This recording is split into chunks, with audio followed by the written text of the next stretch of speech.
Sige. Salamat kasi from 1 year pa lang ako sa Asia. Ang dami ko nalaman talaga sa loob ng 5 days na pagbaka ng training. Pinaka-the best kasi yung one-on-one, tayo one-on-one na gabi. So doon ko mas naintindihan ko from day 1 to dito, medyo sabog yung utak ko kasi hindi ko siya masyado nagigets kasi nga, zero knowledge tayo. Pero thankful pa rin ako kasi napakahaba yung pasensya mo sa amin, sir. So kahit anong tanong mo sa namin sa iyo, mabatuhan mo kami ng tamang sagot. So yung anong hinahanap namin na training nandun na lahat. Kumbaga all-in-one package na. So sulit talaga yung pagbayad namin. All the way from Lipas to Madalang pumunta dito. So sulit ang bayad namin at saka ang dami talaga namin natutunan, especially ako na. Kaya maraming salamat sa mga klase ko. Very thankful sa pagkasama sa loob ng 7 araw na ngayon.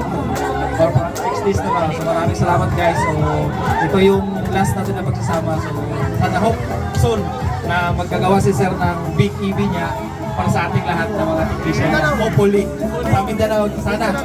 Awen! So yun lang, maraming salamat.